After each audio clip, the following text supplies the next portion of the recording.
The Xbox showcase was impressive. It was probably one of the more impressive showcases that we've had the last number of years, and it wasn't really surprising. I think a lot of us expected us to see, a lot of big games from Xbox, and they did that. The question now is, can they, give us the results, which has been a problem the last number of years. But Perfect Dark, that was the game that stood out to me the most. It looks like a Deus Ex meets Mirror's Edge. I absolutely loved it, and yes, I know people are mocking it right now because of the protagonist. Looks like they have the crimson chin. Make of that as you will, but as somebody who absolutely loves Deus Ex, getting something close to that just means everything to me, especially because it looks like the franchise is dormant now. Other than that, there's just so many different games that stood out here. Doom is back, the Dark Ages, a big prequel of sorts. I love the aesthetic, I love the environmental character designs, it just looks fantastic, especially the new introduction of a skull gun. It just looks creative and fun.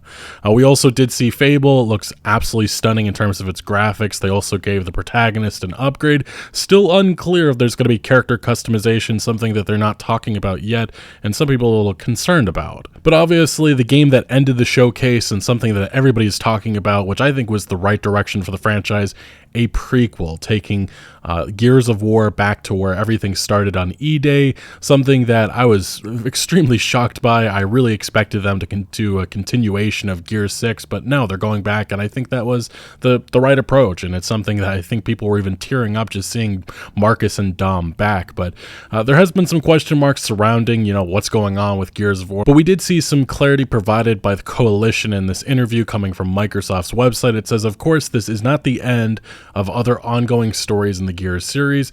The team is content with the stories told in Gears 4 and Gears 5 and is by no means abandoning them, but the collective passion for such an iconic origin story was simply too great to ignore. It's also important to note that E-Day is not a spin-off, it's a completely new entry to the mainline series set earlier in the timeline.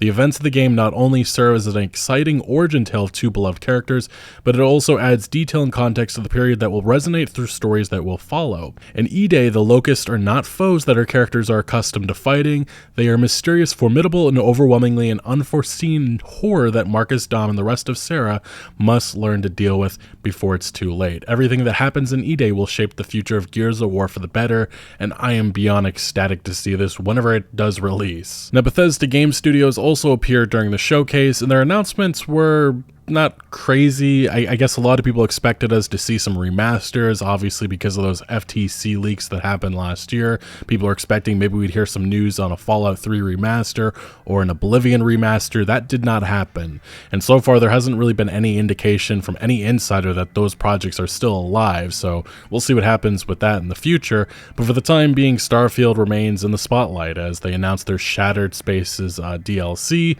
and it was revealed that House Va'ruun, probably one of the more interesting factions that really didn't get much showtime, I guess you could say, in Starfield's base game, is going to be the main focus. It looks weird, it looks trippy, and I'm definitely intrigued by it.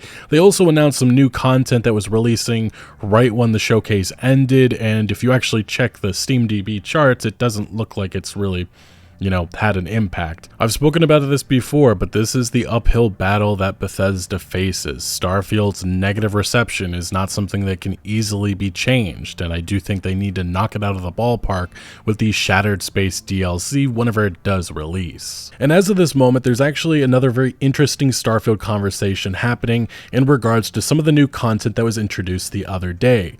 VG247 has the story: Starfield's latest update draws player ire by sticking a bounty hunting quest behind the Creation Club paywall. $7 is too much for our quest. It goes on to mention that the new content has drawn a bit of a mixed reaction from players because of the decision to make one of the Trackers Alliance quests paid Creation Club content. They mentioned that, of course, some of the new content is, of course, free. The first of these missions, which sets you up as a bounty hunter, and all the new features like the bounty hunting scanner system and Elite Trackers Alliance mission board are available for free as part of the update, but the second Trackers Alliance bounty hunting quest available, the Vulture, is not, and it's part of the Creation Club storefront, and that costs 700 credits, but obviously it doesn't costs just like $7. You have to buy a pack of that, which is around $10 to get the necessary credits to buy that content.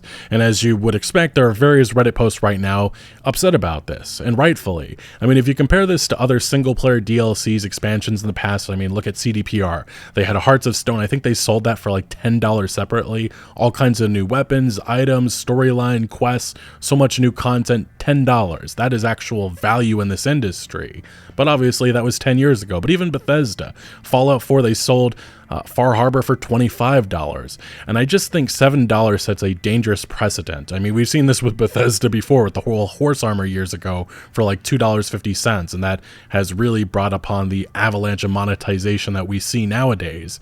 But thinking about this, $7 for a quest, that is just scary, but it's nothing new with Bethesda, not even in regards to horse armor. We also have Fallout 76, which pretty much sold the color blue for $20. So this is nothing new with Bethesda, but I fear for other developers following down this path, instead of selling expansions, you know, in its entirety for $20-$30, they just nickel and dime with all the aspects of this to, you know, make a lot more money. So definitely something that I am a little nervous about seeing, and with this industry getting more and more greedy by the day, this is something that definitely needs to change.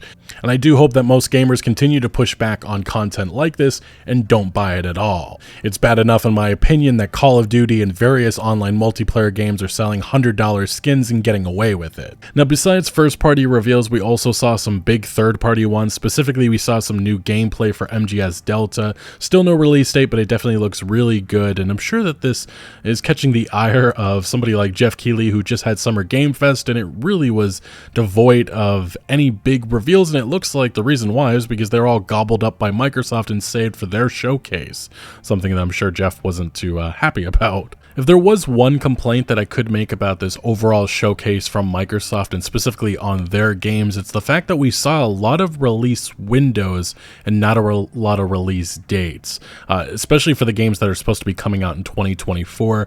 The fact that they weren't committing to actual dates, it just makes me feel that there's probably a lot of delays maybe on the way for various games that are maybe supposed to be coming out in the fall and winter of this year. But we'll see what happens. I did find it very interesting that Avowed's release date leaked. It said November 2024, and then it was immediately scrubbed off of their website. So there's definitely something going on there, just a little confusing why they just won't commit to these games, especially when they're supposed to be releasing in the next 5 or 6 months. Now, while I have been extremely positive about this showcase, I guess you could say I get a little bit more negative to the interviews that came afterwards with the Xbox executives, because it was brutal. Notably, Phil Spencer did not talk about, or he didn't give an apology or anything about the studio closures and all the chaos that has been surrounding the Xbox brand during the actual showcase, but he was asked about this in an IGN interview, and he was specifically asked about Tango Gameworks and why they were closed down, and he gave a very lame non-answer. Closure of any team is hard, obviously, on the individuals there, hard on the team, and I try to spend all of my focus, as you said, I haven't been talking publicly about this, because right now is a time for us to focus on the team and the individuals. It's obviously a decision that's very hard on them, and I want to make sure through severance and other things that we're doing the right thing for the individuals on the team. It's not about my PR, it's not about Xbox PR, it's about those teams. In the end, I've said over and over, I have to run a sustainable business inside the company and grow, and that means sometimes I have to make hard decisions that frankly are not decisions I love, but decisions that somebody needs to go make. We will continue to go forward. We will continue to invest in what we're trying to go do in Xbox and build the best business that we can, which ensures we can continue to do shows like the one we just did. And again, in the past, people have pointed the blame at Microsoft head Satya Nadella, but Phil Spencer is the head of Microsoft's gaming division, and he took ownership, saying that this was his decision. He didn't really give an explanation, a proper one, of why Tango Gameworks, which is one of their few successful studios the last couple of years, was shut down. But that's probably the best response we're going to get here. It was a lose-lose situation no matter what for Phil Spencer with what he said, but definitely this response, in my opinion, was very lackluster. Now, in another part of this interview with IGN, he spoke about the future of Xbox games on other platforms, and it just kind of confirms that we're going to see a lot more games coming to probably PlayStation 5 in the future. This is specifically what Phil Spencer had to say. Our commitment to our Xbox customers is you're going to get the opportunity to buy or subscribe to the game game. We're going to support the game on other screens. And you are going to see more of our games on more platforms. And we just see that as a benefit to the franchises that we're building. And we see that from players, and the players love to be able to play. And yeah, this is just more evidence to the major strategic change that has happened at Microsoft over the last couple of months. Earlier on this year, it was talked about, hey, could we see Halo on PlayStation? And then we saw a bunch of insiders say, no, it's just going to be games like Sea of Thieves and stuff like that. And I was like, okay, that makes sense. But no, it does appear that this is much bigger in scale. It does make me feel like the Elder Scrolls 6, when that does release, that'll probably be a PlayStation 5 day one release, just like Doom the Dark Ages is releasing on PlayStation 5 day one as well. And speaking of Halo coming to PlayStation, this is actually something that was leaked. This is a report coming from The Verge, and it says that a remake of the original Halo CE is getting another remaster, and it could come to PlayStation 5. Not really sure why they're just not, porting like maybe the Master Chief Collection, but I guess they have something grander in scope with the original Halo game.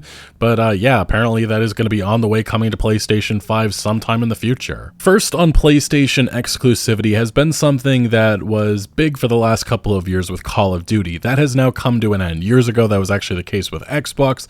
Activision made a deal with PlayStation, but obviously, well, Microsoft owns Activision nowadays. But Phil Spencer, this is an article coming from VGC, again from the IGN interview.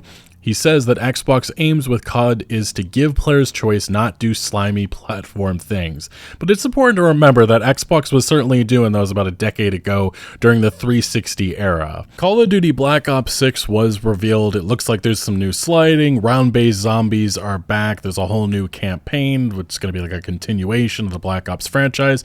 And ultimately, it looks like Call of Duty. And also it does look like it's not DLC, which we had last year with Modern Warfare 3, which was just downright awful in my opinion.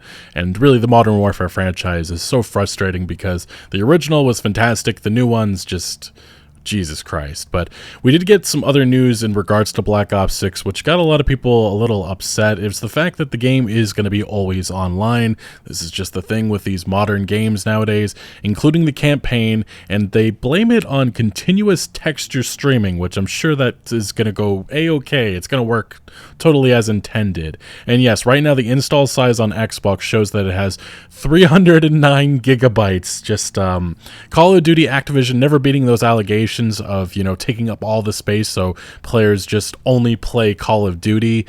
But there is specific reasoning for why it is that big, and it's because probably Warzone and other additions and such. But the fact that we don't know entirely, what this texture streaming is going to take up in terms of space and the high quality graphics and visuals that they're touting right now. It is said in this article coming from Eurogamer that, again, it has a continuous internet connection requirement, and Activision, again, saying that the reason why they're doing this is because the game uses texture streaming across all game modes. This means you'll need a continuous internet connection to play any game mode, including campaign. Why does Call of Duty require the internet to stream textures? Activision's answer is twofold in that it allows the highest quality visuals while also reducing the game's overall storage space on your hard drive. We'll see about that, because right now 300 gigabytes definitely has people's eyes opening up like Jesus fucking Christ. Another big piece of news that we finally got an answer to is Bethesda talking about mod support for Fallout 76. This is something that years ago, some of you might remember, but this was a promise that Bethesda made, that they said that they were going to build this up. And this is the last time that we actually heard anything official from Bethesda about it. It was in August of 2020 in which Bethesda confirmed that they were still working on it. It's coming, we're working on it, just stay tuned. And you know what ended up happening? It's quite clear that they just never were able to get this working, and it never made sense to begin with because this is an online live service. You introduce mod support, people are just not going to buy the Atomic Shop stuff, and that's what keeps this multiplayer live service going. And I understand some people are like, it's an online game, how does that make any sense? But I think the idea was that there would be private servers or maybe an offline mode that you could use stuff like this with, but again, it never came to fruition. And in a new interview with Windows Central, we got this confirmation, and they specifically were asked, well, could we eventually see mod support for Fallout 76? They bring up the fact that yes, there's UI stuff that you can add right now, but any other mods where you would expect to have like a script extender that you often need for single player games, that won't happen with Fallout 76. Being online, we have to protect the integrity of the game to make sure the players aren't injecting code and destroying the balance of the game in some way, shape, or form, but it doesn't mention the fact that this was something that was promised years ago. But regardless, Fallout 76 is not getting that. Right now they do have a new map extension that's going to be coming in the coming days, and apparently you'll be able to play as a ghoul next year. Say what you will, but Fallout 76 has survived. It's 6 years later and it's still thriving, and the player base has blown up, especially after the massive success with the Fallout TV show. Star Wars Outlaws has rightfully gotten a lot of criticism, as the trailers I think have done a poor job with showing this game off, but everything surrounding it in these interviews, it does make me actually very interested in it. And this is a great example of it. Star Wars Outlaws will have a GTA-inspired notoriety system. Apparently there are 6 levels to crime and stuff that you do in the game, and right now Ubisoft isn't specifically going into depth about what we could see on level 6, but I think it's quite clear that the Empire could be sending some big threats after us, and I think one of those threats may be maybe Inquisitors, maybe somebody like Darth Vader. And this is kind of one of those things that just makes clear that Star Wars Outlaws is the type of game that I've been dreaming of for, this franchise. It's just the question mark of, can Ubisoft finally deliver? And we've had years of Assassin's Creed and Far Cry games, and I'm just so skeptical, man. The game's creative director saying, if you start doing crimes, that will start getting them, the Empire, to chase you. If you take some of them out, then it gets worse and worse, where they'll send at the ultimate level Death Troopers, and this is the big thing, and maybe even worse, with I think a lot of people believing that is a tease maybe for Darth Vader or maybe the Inquisitors. Team Fortress 2 is probably one of the most popular multiplayer games of all time. Even to this day, it's still extremely popular on PC, and its current state is unfortunately what we're seeing in a lot of multiplayer games. This is footage showing. This is Team Fortress 2 right now.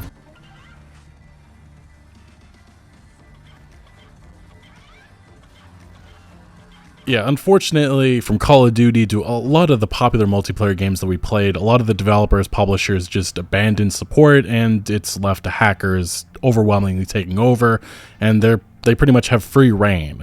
And right now, it is, a lot of people are absolutely pissed about this, and they want Team Fortress 2 to be better, so they're trying to get Valve's attention. And we've seen that with the Steam reviews actually plummeting, going to overwhelmingly negative in recent, and it's the biggest fans stoke the righteous flames of anti-bot outrage. You hate to see it. And this PC Gamer article was updated to reflect that it now has overwhelmingly negative recent reviews on Steam, with only 16% of user reviews in the past 30 days being positive. And yes, a massive review bombing effort with a good idea behind it. And we actually even have seen a page put up with players now putting a petition together to protest and hopefully get Valve to act. 285,000 signatures is crazy. And we even actually saw a firmware actor coming out and saying that he wishes he could heal the game. So will Valve actually respond? Will they do anything about that? It remains to be seen. All we've seen so far from Valve, and as they've kind of done this for years, just total silence, which is unfortunate, but Team Fortress 2, one of the best multiplayer games of all time, it deserves better. Suicide Squad has been probably the biggest release of 2024 and probably the biggest failure in years, a $200 million loss for Warner Brothers, and it does appear that this online live service is coming to a close by the end of the year. We got this news coming from Bloomberg's Jason Schreier, who just published an expose the other day. We talked about it in a separate video. Check that out if you missed it. But he revealed that Suicide Squad Kill the Justice League support is reportedly scaled back at Rocksteady following the disastrous launch. He specified in a tweet that there's bare-bones support, definitely not as much as they had originally planned. And we did get further confirmation coming from IGN that they will complete their roadmap. Apparently, I think there's another 2 or 3 different, heroes or such that are going to be introduced, but it does appear that the game will be winding down support probably by the end of the year. Warner Brothers, again, is quiet on what happens afterwards, and this is the big question mark. What does Rocksteady do after Suicide Squad? They obviously want to go back to their roots, but the studio has been squandered. It's most of the staff that were, you know, making those Batman Arkham games are gone. The founders at Rocksteady are gone. And it is worth mentioning that there's now a rumor going around that Warner Brothers is exploring the idea of shutting down Rocksteady in its entirety. This specific rumor actually originates from another YouTuber, Vara Dark. She says, while I don't usually speak on insider information I receive, I think this is one we have all pieced together ourselves, and it definitely is. Warner Brothers is internally talking about closing Rocksteady or having their 250 employees after Suicide Squad Kill the Justice League bombed. And it doesn't take a rocket scientist to come to this conclusion or have really insider access to know that they definitely have to be having those discussions, as that really sunk their entire company the last quarter. Yes, the game that they worked 8 years on took the whole company down because of how disastrous it was. And I think right now a lot of us are just wondering, is there a future for Rocksteady in this modern age? And I don't know, especially because I think a lot of the studio, a lot of what made them great is now gone, especially after they spent so many years working on a terrible live service that all of us knew was going to be terrible, and even the developers working on it knew that this was a recipe for a disaster. BioWare has revealed 15 seconds of gameplay for Dragon Age The Veilguard. Obviously, a reveal is coming in the next day or so, but this is totally much different than the trailer that we're about to discuss that has been mass disliked and compared to Overwatch and Fortnite. Whoever is in charge of marketing at BioWare, they deserve to be fired. BioWare is dead. I've said this multiple times before, and I think a lot of people have trouble coming to this conclusion with a lot of our beloved, you know, developers, but they are BioWare in name only. All of the developers, all of the staff that made this company great are gone. We went over this a couple of years ago with like hundreds of developers that were part of the original Mass Effect and Dragon Age games are gone. So seeing this new Dragon Age The Veilguard trailer, I think a lot of people are coming to the conclusion that maybe BioWare is just no longer great. I mean, we have yet to see a new game from them that has been met to critical acclaim. Mass Effect Andromeda was a massive failure. Anthem was a failure. The Mass Effect Legendary Edition was a remaster, so technically it wasn't new content. So right now there is a lot of pressure on this new Dragon Age game to deliver, and we finally got a massive new trailer from BioWare and EA, and oh my god, did it not go down well. As you can see on the YouTube channel, the YouTube reveal has over 1 million views and over 100,000 dislikes, and the comment section is absolutely brutal. How did we go from dark fantasy to Saturday morning cartoons? Solus was right, it's too painful to walk in a world like this. Game engine footage, not all images appear in game, promise, and it just goes on and on. Larian was cooking, BioWare was microwaving, oh my. But that's the sentiment that a lot of the Dragon Age fan base are right now feeling from this new trailer. And it is worth mentioning that this also goes into their Twitter account, has about 9,000 quote tweets. You know exactly what people are saying about this. Interestingly, though, they started to hide some of the top comments, but they also kept some of them. Yeah, I'm really not feeling the art direction here. It looks too cartoony for Dragon Age. Oh boy, that is not an art style I would have gone with. I'm sorry, but no, the art looks like straight out of Fortnite. The characters are disgusting, what BioWare, and it goes on. And even in the hidden replies, this is what they were trying to hide. It wasn't like vulgar remarks, it was just general criticism. Fortnite aesthetic, LMAO, they dropped it, and already everyone is hating on it without even seeing actual gameplay. Dragon, Fortnite, mobile, okay, yeah, this looks so ass, it's crazy, and it goes on with a lot of people just being extremely critical of it. And throughout Twitter, social media, it's a lot of remarks, but it is worth mentioning that a former BioWare writer, David Gator, pretty much said, give a little bit pause, wait until we see some actual gameplay. He said, a new trailer, interesting tone choice, which I think it's his way of saying it wasn't great. Though the art style of Dragon Age trailers have never really matched the games, so that doesn't mean much. One thing the trailer left me wondering, can I be a hero? Because that's the theme song. Not sure this is your power fantasy was underlined enough. And then here's some more critical remarks. This looks like something happened during development, all right. That's not a compliment. It looks like a free-to-play Overwatch clone. Another individual saying it's weird to see Dragon Age being advertised like this, as if it's another incredibly generic flash-in-the-pan hero shooter rather than a long-standing narrative game with an actual story behind it, which actually, might I add, is very dark in many ways. And this is coming from a series that used to have Marilyn Manson in the trailers. We did see another individual saying, is it just me or does Dragon Age look a bit scruffy? Fairly bland environments, lighting, and effects, underwhelming character faces, especially remind me of the original 2012 Dishonored. It could still be great, of course, I'm just not sure why it already looks pretty dated. Another individual saying, this is the most insane derogatory trailer I've seen in forever. They made a Borderlands trailer for the new Dragon Age. What? Why? Another tweet, I did it. We all need this after that Dragon Age trailer. Sorry, not sorry.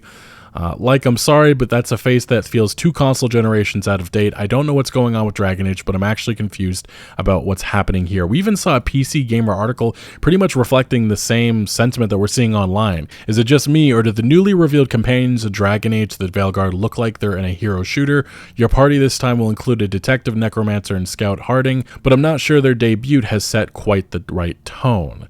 We'll see what happens with the gameplay reveal, which is actually supposed to happen in the coming days, but the fact that this is what BioWare felt like putting out definitely has enraged the gaming community, especially those that are really hoping for BioWare to be successful. Again, this is a new era of BioWare, and we don't really know what to expect out of them, especially because all the veteran staff are long gone. Anyway, summer gaming events, summer showcases are all underway. Ubisoft just concluded their own a couple of hours before recording this video, and well, there's not much to talk about, unfortunately. Also, still no signs of Splinter Cell Remake, which I was really looking forward to. Beyond Good and Evil 2, 16 years of development, still no sight of whenever that'll actually release, which I just find that so funny. But anyway, we talked about a lot of different gaming news today. Let me know your thoughts down in the comment section below, but thank you for watching. Make sure to leave a like if you did enjoy this video, or if you found any informative value, and consider subscribing for more videos like this, and I'll see you later.